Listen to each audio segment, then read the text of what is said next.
تو یہ کہتے ہیں فخر سے، بیٹے کا جنم ہو تو یہ کہتے ہیں فخر سے، 1,00,000 کا ٹکٹ ہے یہ بچہ جہیز کا۔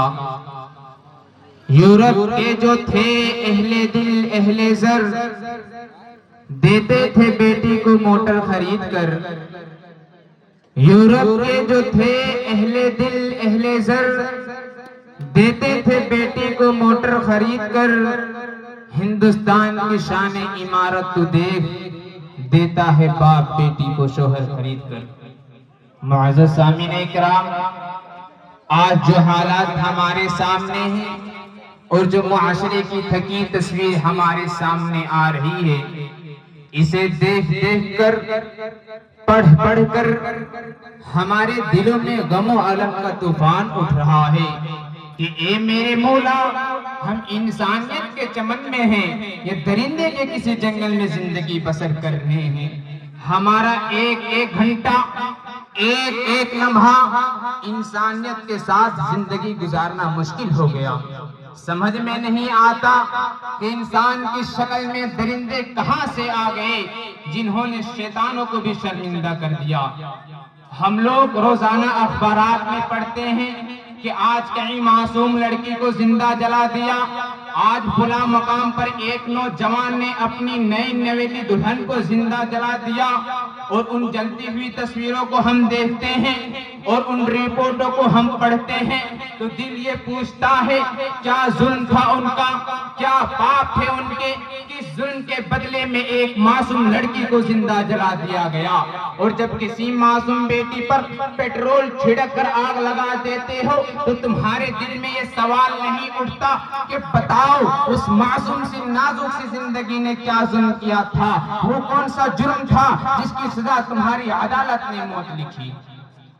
سامعین اکرام، حضور صلی اللہ علیہ وسلم نے نکاح کو آسان بتایا، سب سے آسان نکاح کو بتایا اور سب سے مشکل کام زنا کو بتایا۔ فرمایا زنا حرام ہے اور نکاح میری سنت ہے۔ جو انسان نکاح کرنا چاہے منٹوں میں کام ہو سکتا ہے، لیکن اگر کوئی زنا کرنا چاہے تو اسلام نے اس کی ایسی دردناک اور سخت اذیت ناک اور عبرتناک سزا مقرر کیا ہے کہ اگر ایک انسان کو سرے عام کو سزا دے دی جائے تو سزا دیکھ کر دنیا کانپ اٹھے گی اور قیامت تک کسی کو زنا کرنے کا تصور نہیں ہوگا۔ لیکن معاشرے میں اس کا الٹا ہو گیا، زنا مشکل، زنا معاشرے میں اس کا الٹا ہو گیا، نکاح مشکل زنا آسان۔ اگر انسان کسی عورت کے آبرو سے کھیلنا چاہے تو بہت آسان ہے، جہاں چاہے زنا کر لے، لیکن اگر کوئی نکاح کرنا چاہے تو بہت مشکل ہے، کیونکہ رسم و رواج کی زنجیروں میں جکڑے ہوئے ہیں، اور اگر اس میں رسم و رواج کی زنجیروں کو ہمارے مرد توڑنا چاہے تو اللہ رحم کرے ہمارے گھر کی عورتوں پر۔ ساری دنیا کی بات ایک طرف، عورتوں کی ہٹ دھرمی ایک طرف۔ ہمالیہ پہاڑ میں زلزلہ آ سکتا ہے، زمین پھٹ سکتی ہے، آسمان ڈر سکتا ہے، مگر یہ عورت اپنی جگہ سے نہیں ڈر سکتی۔ وہ کہتی میں جو چاہوں گی وہی ہوگا، جو اللہ کے رسول نے جو چاہا نہیں ہوگا۔ ممکن ہے کہ ٹل جائے زمین اپنی جگہ سے، ممکن ہے کہ ٹل جائے زمین اپنی جگہ سے، عورت کی فطرت ٹلی ہے نہ ٹلے گی۔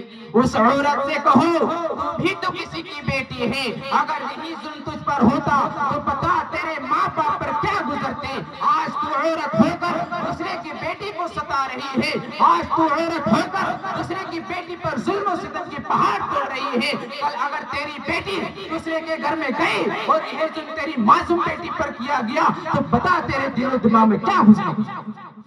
میرے بزرگوں اور دوستو، آج ہم لوگ رسم و رواج، دعوت کے طریقے، شاہانہ جوڑے، جب تک یہ نہیں ہوگا شادی نہیں ہوگی۔ مالداروں کے چوچلے جن کے گھروں میں حرام سے کمائی ہوئی دولت ہے، جب وہ اپنی بیٹی کی شادی کرتے ہیں تو اپنی حرام دولت سے انسانیت کا مذاق اڑاتے ہیں اور غیروں کو کہتے ہیں نکاح آسان نہیں۔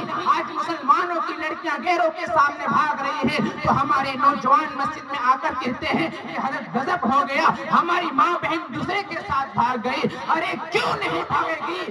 شرم کرو، حیا کرو، تمہارے ظلم نے ہماری عورتوں کو گھر سے نکلنے پر مجبور کیا ہے۔ اگر کسی انسان پر غریبی اور بھوک مری آتی ہے تو انسان کہاں سے کہاں تک پہنچ جاتا ہے۔ کانپتے ہونٹوں کی فریاد بک جاتی ہے، کانپتے ہونٹوں کی فریاد بک جاتی ہے، چادریں پہ کرے ازداد بھی بات بک جاتی ہے۔ تم تو دولت کے پجاری ہو، تمہیں کیا معلوم، فاقہ پڑھتے ہی اولاد بک جاتی ہے۔ کسی غریب انسان سے پوچھو غریبی میں سسکنے کا مزہ کیا ہے، کسی بھوکے سے پوچھو سوکھی روٹی کا مزہ کیا ہے، کسی سونے سے پوچھو ٹوٹی گھاٹ کی قیمت کیا ہے، اور کسی پیاسے سے پوچھو دھوبی گھاٹ کی قیمت کیا ہے۔ کسی غریب ماں باپ سے پوچھو اس کے گھر میں، اس کے دل میں جو چٹان ہے اس کی حقیقت کیا ہے۔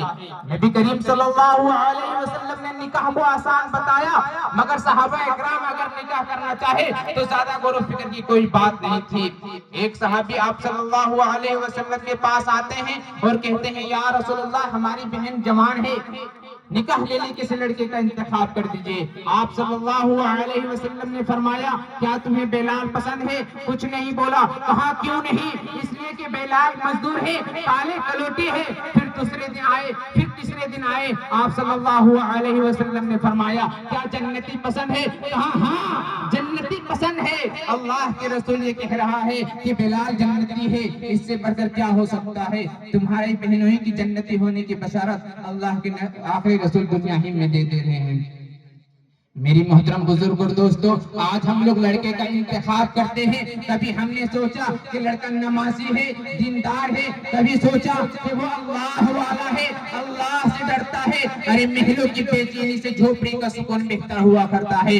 فرمایا ٹیپو سلطان شہید نے شیر کی ایک دن کی زندگی گیدڑ کی 100 سال کی زندگی سے بہتر ہے۔ تمہاری بیٹیاں محلوں کے اندر، تاج محل کے اندر سسک سسک کر دم توڑے، اس سے بہتر ہے کہ کسی جھوپڑی میں آرام کی نیند سوئے۔ لیکن آج ہم لوگ دولت کے پرستار بن گئے ہیں، دیکھتے ہیں کون کتنی کاریں لے کر آتا ہے، کون کتنی دولت لے کر آتا ہے، یہ بھی دیکھ لیا کہ جنازے کے لوگ کافی ہیں کہ نہیں۔ ان دولت کے بھکاریوں کو، ان دولت کے ناک کو تم کب تک دودھ پلاتے رہو گے؟ ان کا جوش کبھی ختم نہیں ہوگا۔ یہ دولت کے درندے ہیں، خبردار اس ظلم کو ختم کرنے کے لیے ہم نوجوانوں کو آگے بڑھنا ہوگا۔ ہمارے نوجوان بھائیوں، ہمیں ہوش کب آئے گا؟ ہم کب سمجھیں گے سنت کا مذاق اڑانے والے کو اپنے شہر اور گلیوں سے باہر نکال کر پھینک دو اور کہہ دو جو محمد صلی اللہ علیہ وسلم کا دشمن ہے وہ ہمارا بھی دشمن ہے۔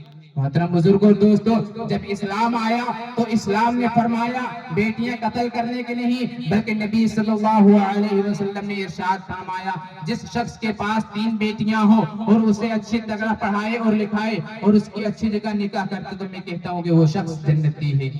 اللہ تعالی ہم سب کو سننے سے زیادہ عمل کرنے کی توفیق عطا فرمائے۔ آمین و آخر دعوانا الحمدللہ۔